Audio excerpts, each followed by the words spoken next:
આગામી દિવસોમાં રાજ્યમાં સારા વરસાદની આગાહી હવામાન વિભાગે વ્યક્ત કરી છે। હવામાન નિષ્ણાંત અંબાલાલ પટેલે આગાહી કરી છે। હાથિયા નક્ષત્રમાં સારો વરસાદ થશે। 27 સપ્ટેમ્બરથી 5 ઓક્ટોબર વચ્ચે વરસાદ થવાની વાત કરી છે અંબાલાલ પટેલે। ગાજવીજ સાથે ગુજરાતના ઉત્તર પૂર્વીય ભાગોમાં વરસાદ પડવાનો છે। ઓક્ટોબરના પ્રથમ સપ્તાહ બાદ ચોમાસું વિદાય લેશે। તો બંગાળના ઉપસાગરમાં વાવાઝોડાની આગાહી કરાઈ। 2005 પછી સપ્ટેમ્બર મહિનામાં પ્રથમ વખત વાવાઝોડું આવશે। આંધ્ર અને ઓરિસ્સાના તટ પર વાવાઝોડું ટકરાઈ શકે છે।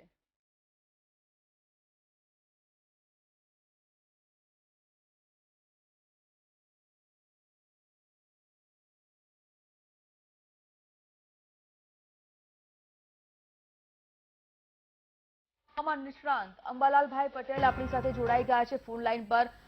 અંબાલાલભાઈ, સ્વાગત વીટીવીમાં। અંબાલાલભાઈ, વરસાદ આગામી સમયમાં કેવો રહેશે? કયા કયા વિસ્તારોમાં સારો એવો વરસાદ રહેશે? જેટલા ટકા ઘટ હજી વરસાદની છે, શું આગામી સમયમાં પૂરી થઈ જશે એ ઘટ? આગામી સમયમાં તારીખ 27 સપ્ટેમ્બરથી 5 ઓક્ટોબર વચ્ચે ગુજરાતના ભિન્ન ભિન્ન ભાગોમાં ભારે વરસાદની ઝાપટા પડવાની શક્યતા રહેશે।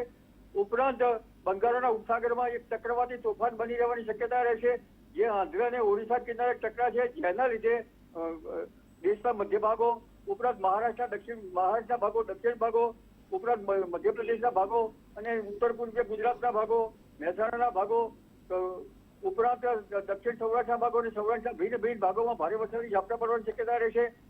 હાથીઓ ગામઠી ભાષામાં હસ્ત નક્ષત્ર હાથીઓ કહેવામાં છે। ગાજવીજ સાથે વરસાદ વરસશે।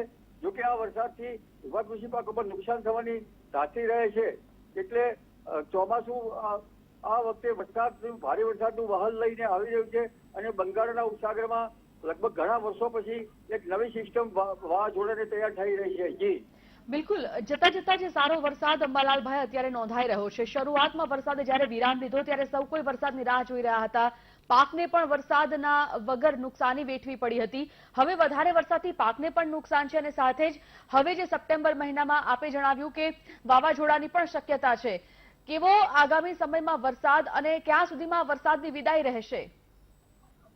વરસાદની વિદાય લગભગ ઓક્ટોબરના પ્રથમ સપ્તાહમાં લેવાની શક્યતા ગણાય। હજુ તો શક્યતા જ ગણાય।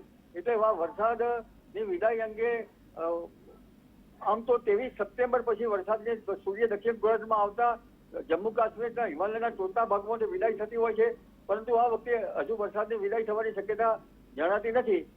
ક્વચિત ઓક્ટોબરના પ્રથમ સપ્તાહમાં કે આના અંતમાં વરસાદની વિદાય લેવાની શક્યતા રહી શકે છે, પરંતુ નવરાત્રીના શરૂઆતના દિવસોમાં પણ વરસાદની ઝાપટા પડવાની શક્યતા રહેશે। અંબાલાલભાઈ, વધારે વરસાદ જો હવે નોંધાય છે તો કયા પાકોને વધારે નુકસાન પહોંચશે? હવે તો ખેડૂતો માટે મોઢામાં આવેલો કોળીઓ ચૂંટવાઈ જવાની શક્યતા રહેશે, કારણ કે ઘણા ભાગોમાં આ પાછલા વરસાદના જે સારો વરસાદી ઝાપટા માફકના હતા એટલે પાક સારો છે, પરંતુ આ જો વરસાદ થાય તો ઉભા કૃષિ પાકોમાં કપાસ, મગફળી ઉપરાંત તલ, કઠોળ અને કેટલાક ઘાસચારાના પાકો, બાજરીના પાકોમાં જે એને વાવવાની શક્યતા છે, ત્યાં બાજરી પવનના કારણે પડી જાય ઉગી જવાની શક્યતા રહેશે। મગફળી પણ ઉગી જવાની શક્યતા રહેશે, એટલે આ વખતે નુકસાન વધારે થવાની ધારતી રહી શકે। બિલકુલ અંબાલાલભાઈ, ધન્યવાદ વીટીવી સાથે જોડાવા બદલ। તો હવામાન નિષ્ણાંત અંબાલાલ પટેલ કે જેઓએ કહ્યું છે કે આગામી સમયમાં હજી રાજ્યમાં સારો વરસાદ રહેશે। આગામી હાથિયા નક્ષત્રમાં સારો વરસાદ થવાનો છે। 27 સપ્ટેમ્બરથી લઈને 5મી ઓક્ટોબર વચ્ચે વરસાદ સારો એવો રહેશે। ગાજવીજ સાથે ગુજરાતના ઉત્તર પૂર્વીય ભાગમાં વરસાદ રહેશે।